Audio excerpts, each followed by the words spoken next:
All right, this is Rusty's training video of homework for you guys when you take him home. I'm going to try to cover everything, but if you have questions, you know where to find me, okay? So, here, Rusty. Good boy. So, on your list, there were a lot of things that were impulse control-based behaviors.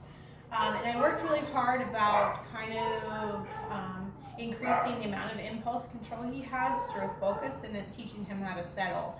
And actually the things that you put on that list were kind of tied well nicely to each other. So the jumping up, the crazy sniffing, the licking a lot, all those sorts of things. So overall, a couple things I'm going to have you start with. One is going along with your homework of loose leash walking. We're going to have you be doing 30 minutes of loose leash walking in the morning and 30 minutes at night. Right now, that's about what he's doing, so that would be great to keep up with that. That's going to help with a lot of his busyness. I have decided that I'm pretty sure he's some sort of a mix of a collie because of his constant busy nature. So let's talk about loose leash walking first. I've trained him to walk on your left side. He gets about this much leash. So you can see how I'm holding the leash here. It's called neutral leash position. It actually discourages him from pulling just the way I'm holding my leash here. So I want you to hold that similarly to me. He's going to get a drink, he's eating, peeing, pooping, playing fetch, and then we're going to try the loose leash walking. So this is meant to be a bonding activity between you and him. So I don't really want him sniffing or chasing butterflies or anything like that. He's getting a lot more mental exercise from being right here next to you. Oh, I didn't drop it, but then he would be running and racing around the field. So you're getting a lot more bang for your buck that way. Here. Still here. Okay. All right, so loose leash walking. Our command for that is just let's go. And again, he has this much leash. He's ready to go. Nicely next to you. I tried pretty hard to build in a sit, stop and sit when you stop. Hey, buddy. Good boy. Let's go. Should do a stop and sit. When you stop, kind of a built-in thing as you're working on your therapy dog stuff. That's one thing that they're going to be looking for sure. Leave it. So, all right. So that's loose leash walking. Next thing I should show you is his leave it. He does leave it from hand and from things on floor. Leave it. If he doesn't, good. Take it. He was thinking about that. He must really like his cheese today. Fingers are closed around the treat. This is yours. Okay, you let him chew, leave it, and then he backs away. You can't take it if he saw a fly. Rusty, take it.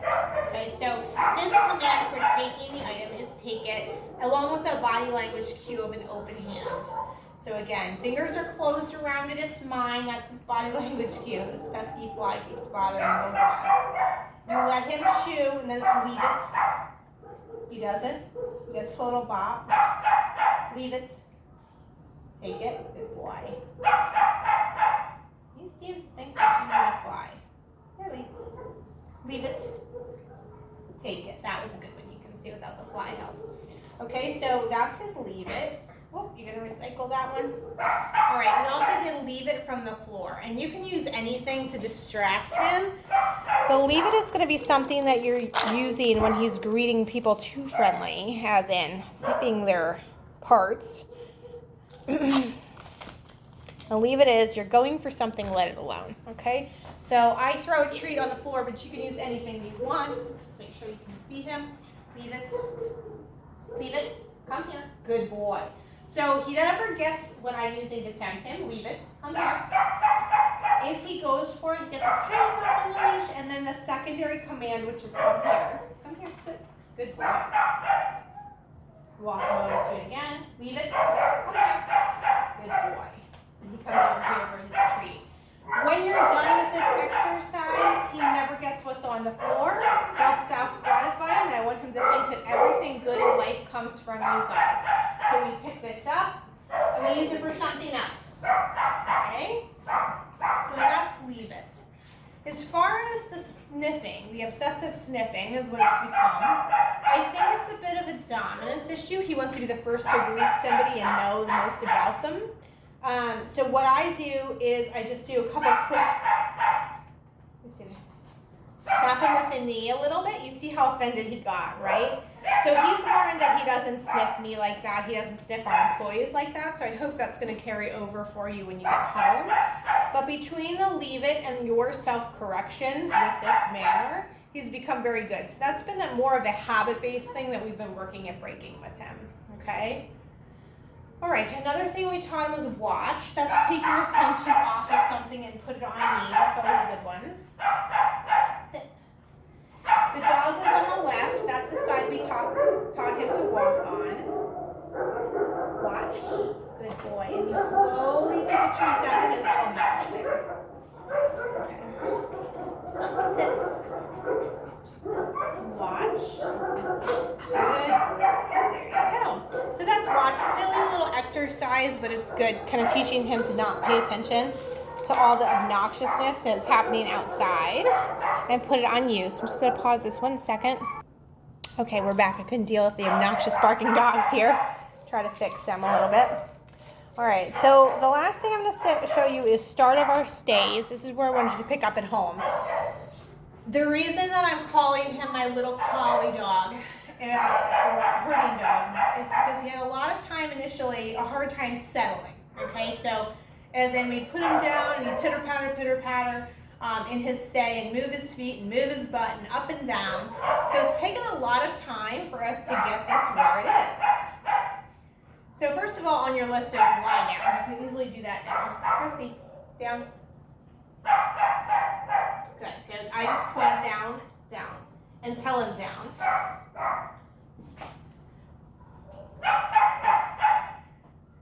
So down is I'm there, down stay is going to be you are there until I tell you can get up.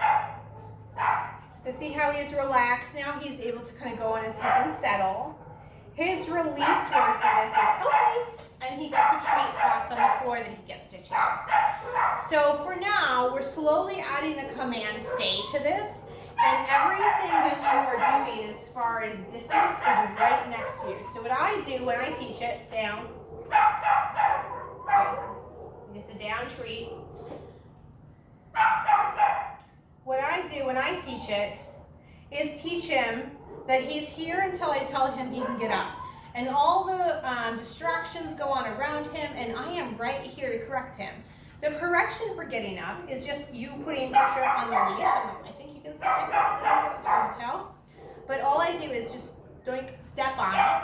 And when he gets up, his head would be hanging down, as in he would be uncomfortable, okay?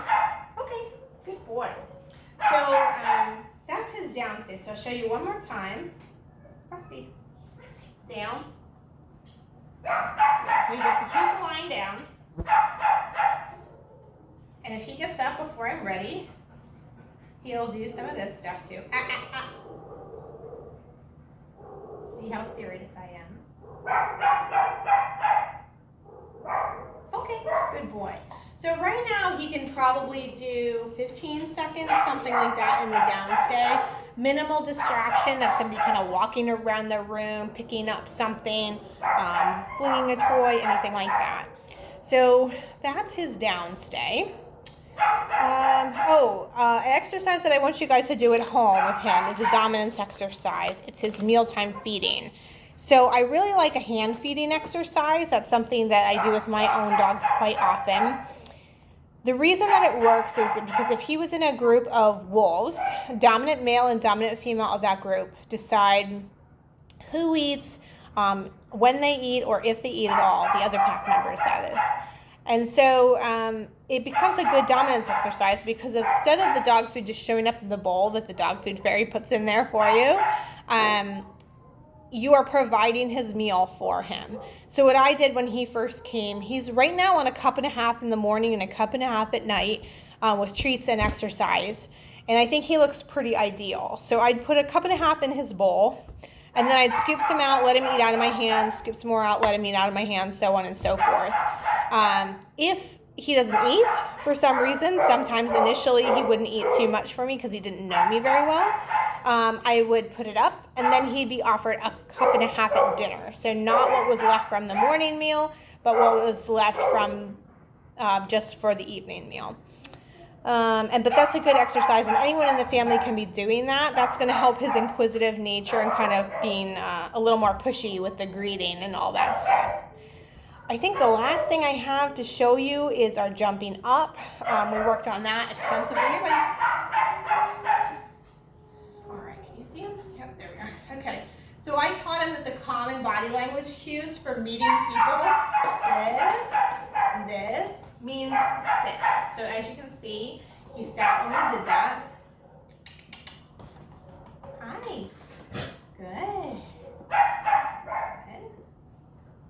Hi. This is a huge impulse control thing for him. Okay, so the command is now off if he jumps at you. And the correction is just kind of lifting your knee and catching him. He has learned pretty quickly that he doesn't do that to us anymore because we all offer the same response. So the more consistent responses you give to his behavior, the better off he's going to be. So I think that's it. If you need anything, please let me know. You know where to find me. I look forward to seeing you guys tonight. Thank you.